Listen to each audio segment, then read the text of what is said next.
This channel does not promote any violent, harmful, or illegal activities. All content provided by this channel is meant for an educational purpose only. এই মুহূর্তে breaking news, Great Eastern Trading Company দিচ্ছে festive sale offer. Lucky draw কন্টেস্টে পেতে পারেন গাড়ি, two wheeler, LED TV, electric kettle, mixer grinder এবং আরো অনেক কিছু। 65% ডিসকাউন্টের সাথে 20% ক্যাশব্যাক, এছাড়াও একটা ইএমআই ফ্রি, আকর্ষণীয় এক্সচেঞ্জ অফার, 10 কোটিরও বেশি উপহার ও ক্যাশব্যাক। এই সুযোগ হাতছাড়া করবেন না। আজই আসুন আপনার নিকটবর্তী গ্রেট ইস্টার্ন ট্রেডিং শোরুমে। খুশির 100 দিন কাটুক গ্রেট ইস্টার্নের সাথে। তৃণমূল জামানায় অনুপ্রবেশের ফলে সীমান্ত ঘেঁষা জেলাগুলিতে জনবিন্যাসে বদলের অভিযোগ বিজেপির। এবার সেই কথাই সীমান্ত এলাকার মানুষকে স্মরণ করাবে গেরুয়া শিবির। জনবিন্যাসে কতটা বদল হয়েছে বোঝাবে আরএসএস ও বিজেপি। আগামী বিধানসভা ভোটের আগে অনুপ্রবেশ ইস্যুতে পদ্ম শিবিরের কৌশল কি হবে? অনুপ্রবেশ ইস্যুতে আম নাগরিককে কি বোঝানো হবে? বৃহস্পতিবার আরএসএস আর বিজেপির সমন্বয় বৈঠকের বড় অংশ জুড়ে থাকলো সেটাই। মূলত সীমান্ত ঘেঁষা জলপাইগুড়ি জেলাগুলোতে প্রচারের সিদ্ধান্ত নিয়েছে বিজেপি। সীমান্ত ঘেঁষা জেলায় জনবিন্যাসে কতটা পরিবর্তন হয়েছে, কেন হয়েছে, সেটা এলাকার মানুষ তার জীবনের অভিজ্ঞতা দিয়েই বুঝতে পারছেন। সে কথা তুলে ধরবে গেরুয়া শিবিরের বিভিন্ন স্তরের প্রতিনিধিরা। পাশাপাশি জনবিন্যাস নিয়ে বিরোধীদের প্রচার খারিজ করাও লক্ষ্য গেরুয়া শিবিরের।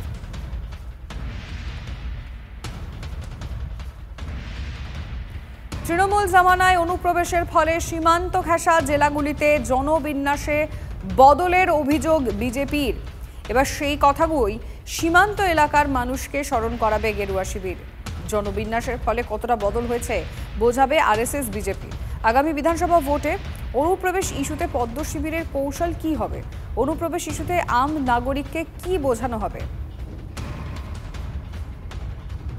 তৃণমূলের রাজ্য সহ সভাপতি জয়প্রকাশ মজুমদারের সঙ্গে আমরা যোগাযোগ করেছি। জয়প্রকাশ বাবু, বিজেপি এই মুহূর্তে বিধানসভা নির্বাচনের আগে বেশ কিছু টার্গেট বেঁধেছে, তার মধ্যে অনুপ্রবেশ একটা বড় ইস্যু। তৃণমূল জামানায় অনুপ্রবেশের ফলে সীমান্ত ঘেঁষা যে জেলাগুলো রয়েছে জনবিন্যাসের বদলে একটা অভিযোগ করছে বিজেপি, কি বলবেন?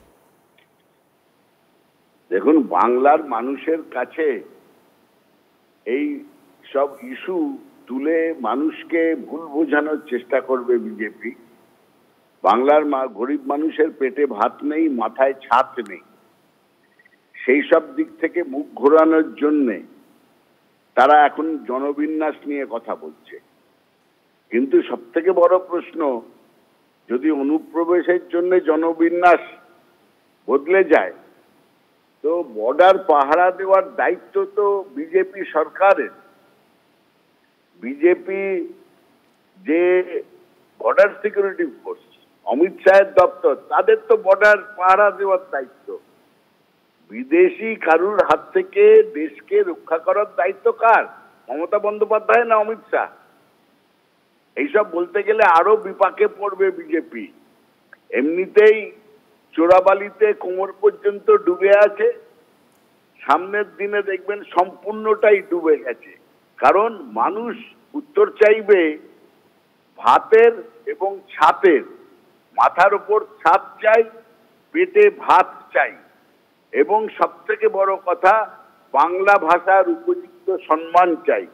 এগুলোর উত্তর বিজেপি না দিয়ে, যেটাতে নিজেদেরই সাবধান হওয়া দরকার অনুপ্রবেশে বর্ডার সিকিউরিটি ফোর্সের ভূমিকা, সেই ইস্যু নিয়ে যদি যায় তারা অখাত সলিলে আবার ডুবে মরবে। বেশ, আপনাকে অনেক ধন্যবাদ।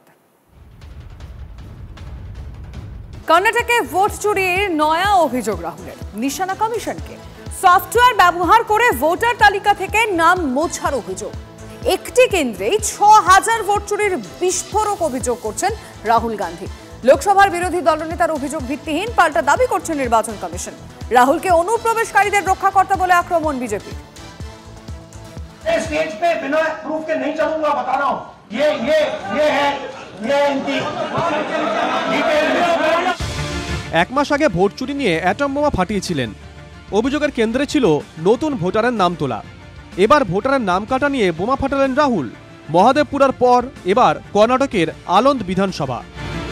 সফটওয়্যার ব্যবহার করে ভোট চুরির নতুন অভিযোগে ফের ছুট চড়ালেন Rahul Gandhi. PowerPoint presentation দেখিয়ে ফের তিনি নিশানা করলেন মুখ্য নির্বাচন কমিশনার জ্ঞানেশ কুমারকে। ये काम किया जा रहा है।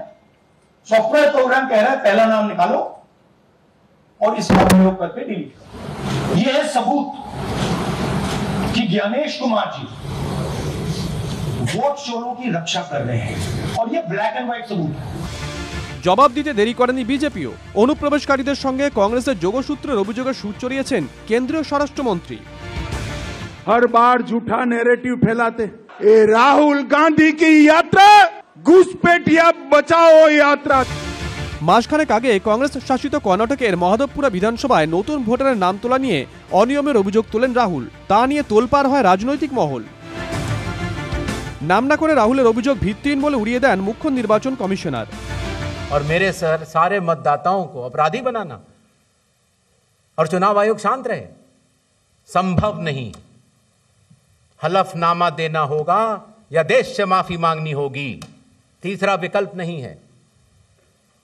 आपके माध्यम से मैं ये भी कहना चाहता हूं, अगर 7 दिन में हलफनामा नहीं मिला तो इसका अर्थ ये सारे आरोप निराधार हैं। এসব নিয়ে রাজনৈতিক তর্কযুদ্ধের আবহেই সফটওয়্যার ব্যবহার করে ভোটার তালিকা থেকে কংগ্রেস সমর্থক সহ ভোটারদের নাম মোছার অভিযোগ তুললেন রাহুল। কমিশনকে বিধে রাহুলের অভিযোগ, কর্ণাটক সরকারের সিআইডিকেও তথ্য দিয়ে সহায়তা করা হচ্ছে না। এই অভিযোগের সমর্থনে কমিশনকে পাঠানো কর্ণাটক সিআইডি চিঠিও প্রকাশ করে কংগ্রেস। वोटर कौन है, ये फोन किसके हैं, ये आईपी एड्रेस क्या है, ओटीपी कहां गया, इन चीजों के बारे में इन्वेस्टिगेशन शुरू होती है। 18 चिट्ठी CID Karnataka, no answer from chief election commissioner, no answer from election commissioner. কর্ণাটকের মুখ্য নির্বাচনী আধিকারিকের তরফে একটি বিবৃতিতে দাবি করা হয়, যে 6018টি ভোটের কথা বলা হচ্ছে তার মধ্যে 24টি আবেদন সঠিক ছিল, বাদবাকি 5994টি আবেদন ভুল। তাই নিয়ম মেনেই 24টি আবেদন বাদে বাকিগুলো বাতিল করা হয়, মুছে দেওয়া হয়নি। রাহুল যে তথ্য গোপনের অভিযোগ করেছিলেন তা খারিজ করে কর্ণাটকের সিইও দপ্তরের বিবৃতিতে বলা হয়েছে, এই সংক্রান্ত যাবতীয় তথ্য আগেই তদন্তকারী এজেন্সির হাতে তুলে দেওয়া হয়েছে। এদিকে রাহুল যে আলান্দ বিধানসভা কেন্দ্রে ভোট চুরির অভিযোগ করছেন, 2023-এর বিধানসভা ভোটে ওই আসনটি বিজেপির হাত থেকে ছিনিয়ে নিয়েছিলেন কংগ্রেস প্রার্থী বি.আর. পাটিল।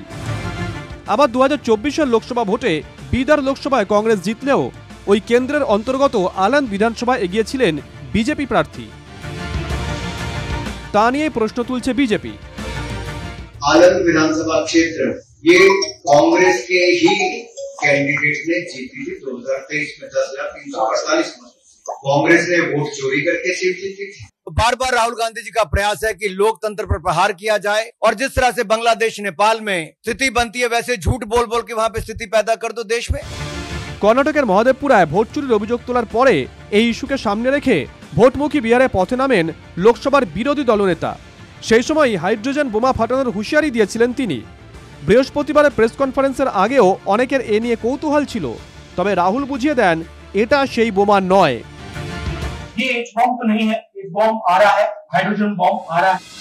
অক্টোবরের প্রথম সপ্তাহে হরিয়ানায় সদ্ভাবনা যাত্রা বের করবে কংগ্রেস। তার মূল বিষয়গুলোর মধ্যে থাকছে ভোট চুরির অভিযোগও। রাহুলের এইচ বোমা মানে কি হরিয়ানা, সেই জল্পনা মুখে মুখে ঘুরছে। Bureau report, TV9 Bangla.